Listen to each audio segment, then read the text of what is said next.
اس صحابی کے مقام اور مرتبے تک نہیں کرتے. تو اللہ تبارک و تعالیٰ کی یہ سنت الہیہ رہی ہے کہ وہ انعام اور اکرام سے نوازنے سے پہلے اپنے بندوں کا امتحان لینا. اب یہ نہ کہنا اگر کوئی مالدار ہے، کسی کے پاس بڑے مکانات ہیں، گاڑیاں ایک سے ایک ہیں، بلینئر ہے، یہ نہ کہنا کہ اللہ تعالیٰ کا اس پر بڑا فضل ہے. یا اگر کوئی مصیبت میں مبتلا ہے تو یہ نہ کہنا کہ اللہ تعالیٰ کا اس پر عذاب ہے. خبردار، نہ تو کسی کے مصیبت میں مبتلا ہونے سے اللہ کا عذاب کہا جائے گا اور نہ ہی کسی کے مالدار ہونے سے اس پر اللہ کا فضل ہے یہ کہا جائے گا. اللہ کا فضل، اللہ کی رضا، اللہ اور اس کے رسول کی اطاعت و فرمانبرداری میں سمائی ہوئی ہے. نہ غریبی میں سمائی ہے، نہ امیری میں سمائی ہے. اللہ کا فضل، اللہ کی رضا، اللہ کا انعام نہ غریبی میں ہے نہ امیری میں ہے، بلکہ اللہ اور اس کے رسول کی فرمانبرداری میں ہے.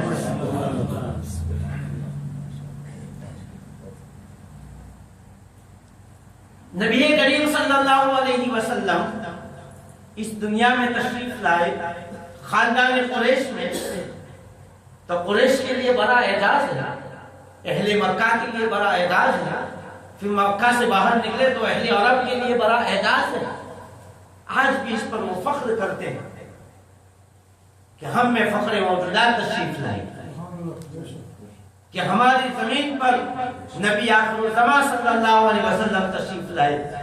اور واقعی سرزمین عرب کو یہ فخر حاصل ہے کہ اللہ تبارک و تعالی نے سرکار کی ولادت کے لیے عرب کی زمین کو چنا، سرکار کی ولادت کے لیے مکہ کی گلیوں کو چنا. لیکن اس سے پہلے حضرت عبد المطلب کو آزمایا گیا، حضرت عبداللہ کو آزمایا گیا، حضرت آمینہ کو آزمایا گیا. اس سے پہلے تو میں نہیں جانا، لیکن بات یہاں سے گفتگو شروع کروں گا. خوب کان کھول کر کے، ذہن کو اوبن کر کے باتوں کو سنیں گے تو یہ باتیں آپ کو انشاءاللہ تعالی یاد رہیں گی لمبے عرصے. حضرت عبد المطلب جو سرکار کے دادا جان تھے، ان کا اصل نام شیبہ تھا. جب پیدا ہوئے تو قدرتی طور پر کچھ بال سفید تھے، قدرتی طور پر بال سفید ہونے کے بنا پر ان کا نام شیبہ رکھا گیا. اور حضرت عبد المطلب نے ان کے جو والد تھے ہاشم نے مدینہ منورہ شادی کی تھی. حضرت ہاشم نبی کریم صلی اللہ علیہ وسلم کے پردادا. حضرت ہاشم تجارت کی غرض سے تشریف لے گئے اور غزہ کے مقام پر آپ کا انتقال ہو گیا. حضرت عبد المطلب کی والدہ کا نام سلمہ تھا. جب ان کے شوہر کا انتقال ہو گیا تو حضرت سلمہ رضی اللہ تعالیٰ عنہ اپنے بیٹے شیبہ یعنی کہ عبد المطلب رضی اللہ تعالیٰ عنہ کو لے کر کے مدینہ منورہ آ گئے، اپنے میکے چلی گئے. اب حضرت عبد المطلب رضی اللہ تعالیٰ عنہ مدینے کی گلیوں میں پلے اور بڑھے. ایک مرتبہ ایک حارثی شخص مدینہ منورہ گیا. اس نے وہاں پہ چند لڑکوں کو تیر اندازی کرتے ہوئے دیکھا کہ ایک لڑکا ہے، پیشانی پر نور چمک رہا ہے، سارے بچوں سے الگ نظر آ رہا ہے، بڑا ہی خوبصورت ہے، چہرہ چاند کی طرح چمک رہا ہے. جب وہ تیر اندازی کرتا ہے تو اس کا نشانہ خطا نہیں کرتا.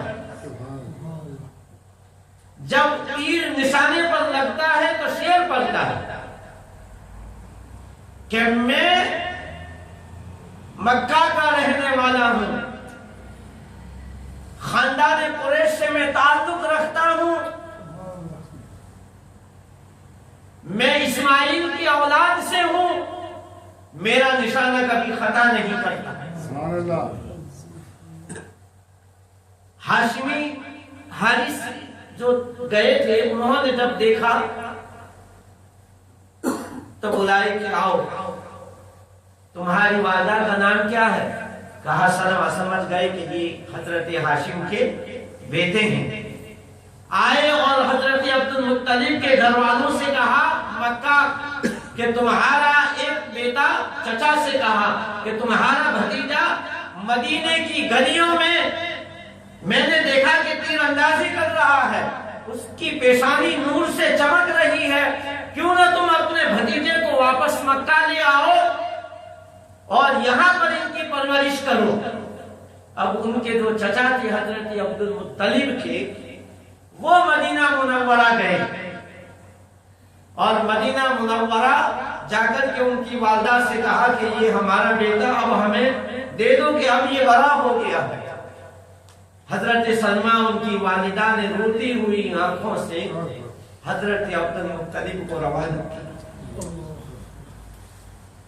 دعائیں دیتے ہوئے، اور ماں کی دعائیں خاص کر کے بیٹا جب دور جا رہا ہو اس وقت ماں کے دل سے جو دعائیں نکلتی ہے وہ کبھی خطا نہیں جاتی۔ مجھے ابھی بھی یاد ہے، ابھی بھی والدہ کا وہ چہرہ، وہ رونا یاد ہے، جب میں پہلے پہل حفظ کرنے کے لیے ان کے گاؤں جا رہا تھا۔ 7ویں کلاس سے میں نے پڑھائی ادھوری چھوڑی تھی، یعنی اس وقت میں 10-11 سال کے درمیان میری عمر تھی۔ تب پہلی مرتبہ میں گھر سے جدا ہو رہا تھا، اور وہ رونے کا انداز، وہ چہرہ، وہ کھڑے ہو کر کے آنگن میں آ کر کے ودا کرنا اور رونا ابھی بھی مجھے یاد ہے، اور دعائیں دینا۔ تو ماں کی جو دعائیں ہوتی ہے، خاص کر کے بیٹا جب الگ ہوتا ہے، اب حضرت عبد المطلب رضی اللہ تعالیٰ عنہ کو ان کی والدہ نے دعائیں دے کر روتے ہوئے اپنے سے ودا کیا۔ میں چند نمونے آپ کے سامنے پیش کرتا ہوں کہ حضرت موسیٰ علیہ السلام کو جب ان کی والدہ نے اپنے گھر سے روانہ کیا، بکسے میں بند کر کے دریائے نیل میں چھوڑ دیے، دعاؤں کے ساتھ، روتی ہوئی آنکھوں کے ساتھ، اس خوف سے کہ اب زندگی میں دوبارہ میں اس بیٹے کا چہرہ دیکھ سکوں گی یا نہ دیکھ سکوں گی۔ قرآن کہتا ہے وَأَوْحَيْنَا إِلَىٰ أُمِّ مُوسَىٰ أَنْ أَرْضِعِيهِ فَإِذَا خِفْتِ عَلَيْهِ فَأَلْقِيهِ فِي الْيَمِّ وَلَا تَخَافِي وَلَا تَحْزَنِي إِنَّا رَادُّوهُ إِلَيْكِ وَجَاعِلُوهُ مِنَ الْمُرْسَلِينَ۔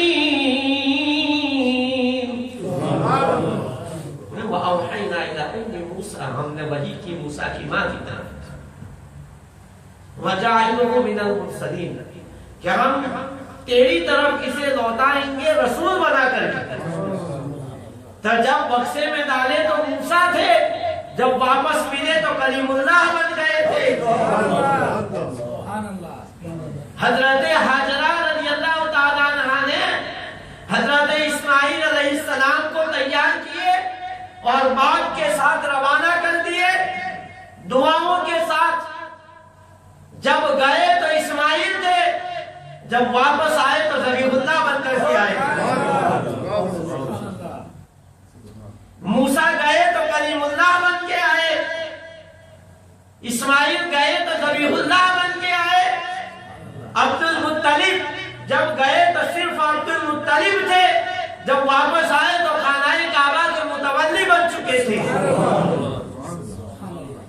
خانہ کعبہ کے متولی بن چکے تھے۔ جب حضرت حلیمہ سعدیہ کی گود میں حضرت آمینہ نے محمد رسول اللہ صلی اللہ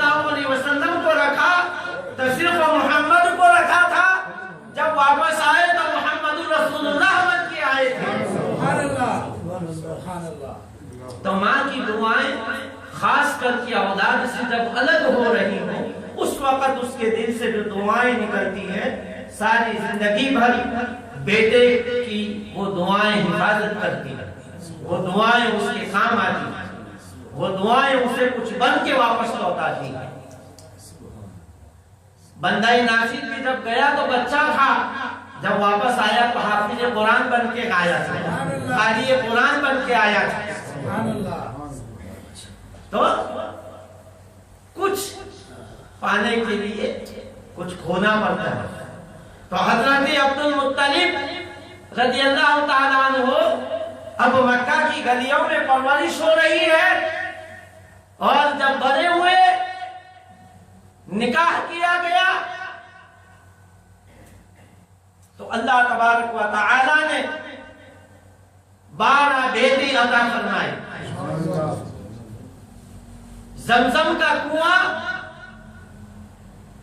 جب آپ کھود رہے تھے اس وقت چونکہ اہل مکہ نے آپ کا ساتھ نہ دیا بلکہ مخالف ہو گئے تھے کہ یہ کیوں کھود رہے ہیں, تو دعا کی کہ یا اللہ مجھے تو 12 بیٹے عطا فرمائے, میں 12 بیٹوں کے ساتھ اس کنویں کو میں مکمل کروں گا.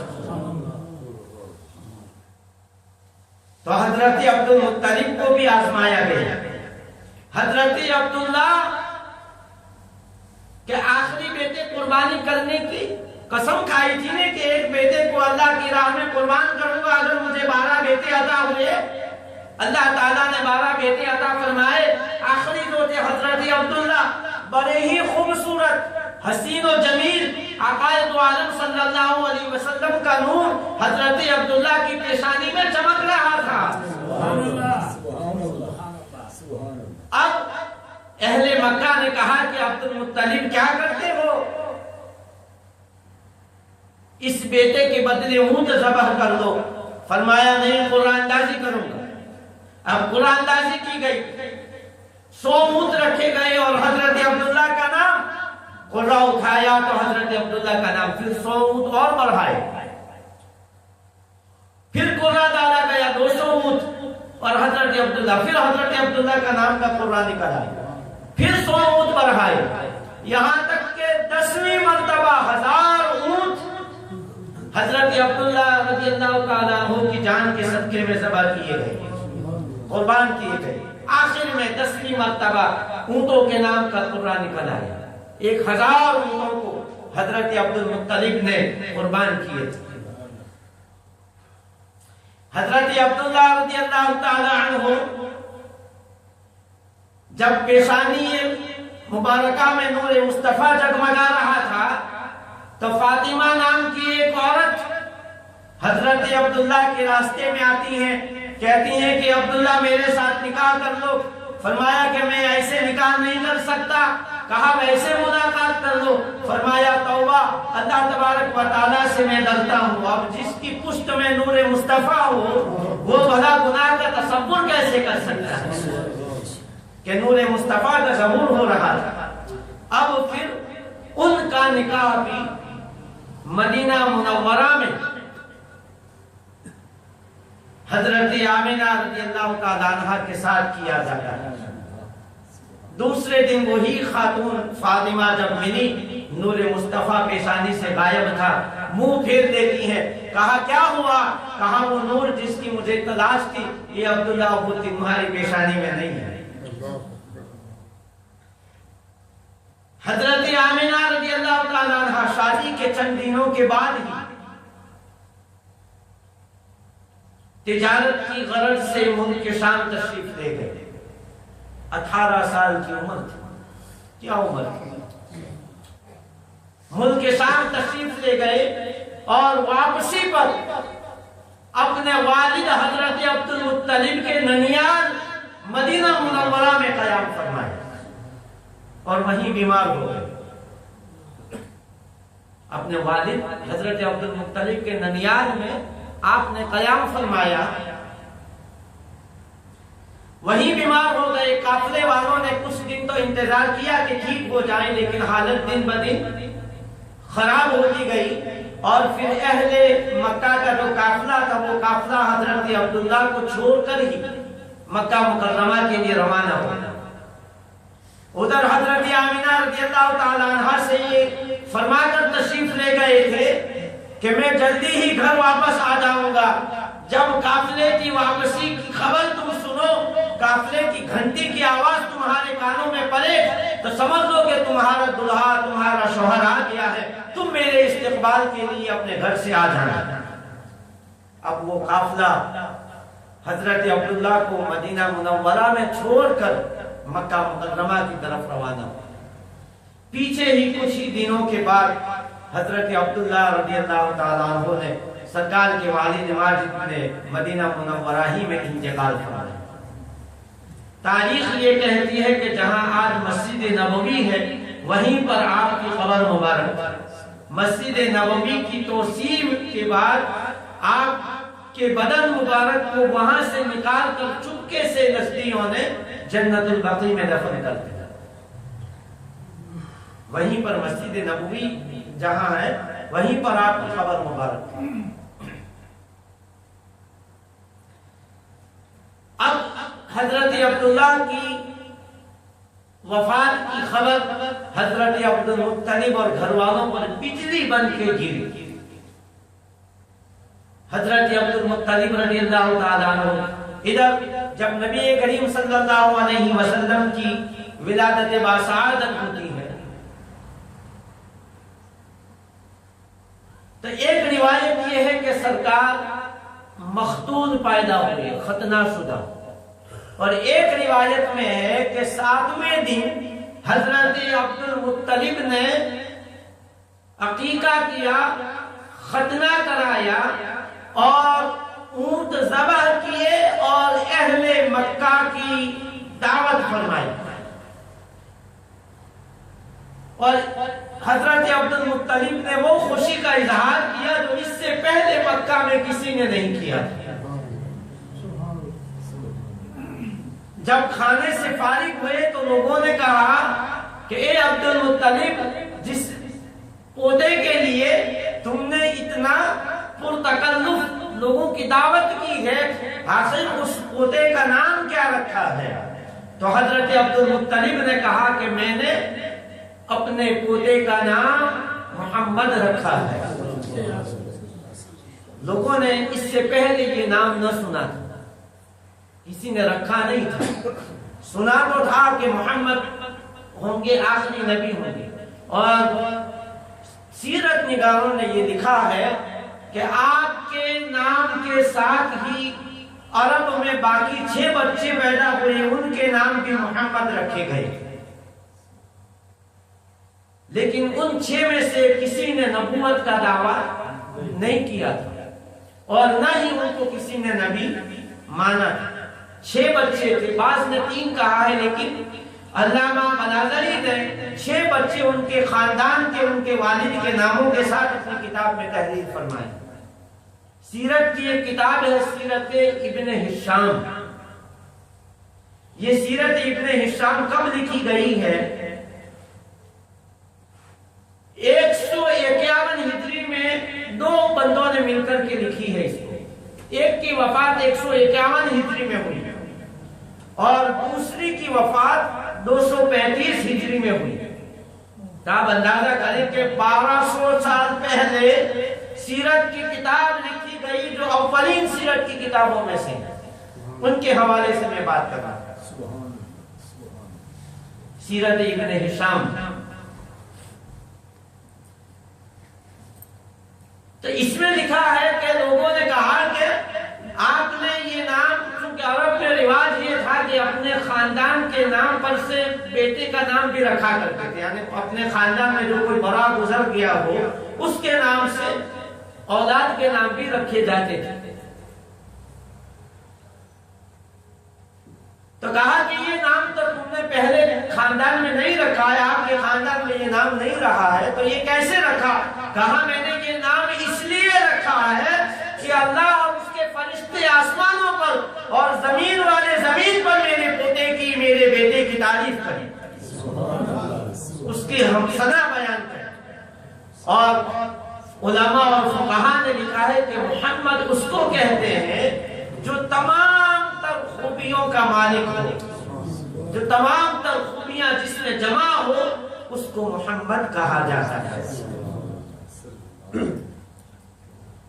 پیدا ہوتے ہی اپنی والدہ ماجدہ کا دودھ پیا، صرف والدہ ماجدہ کا دودھ ہی نہیں پیا بلکہ آپ کی خالہ جن کا نام خولا بنت خویلد تھا، ان کا دودھ بھی آپ نے چند دنوں تک پیا۔ ام ایمن یہ حضرت عبداللہ رضی اللہ تعالی عنہ کی خادمہ تھی۔ ام ایمن یہ حبشہ کی خاتون تھی، آگے میں ان کا بیان کروں گا ام ایمن رضی اللہ تعالی عنہ کا، کہ ام ایمن انہوں نے بھی کچھ دنوں تک سرکار کو دودھ پلایا، لیکن سب سے زیادہ مدت تک دودھ پلانے کا جو صحرا ہے وہ حضرت حلیمہ سعدیہ کے سر پر سجایا۔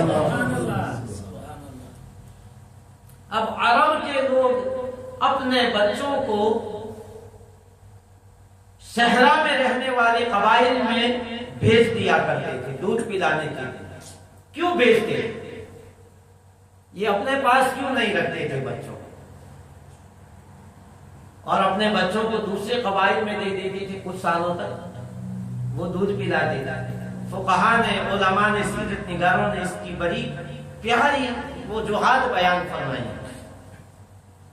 کہ سب سے پہلے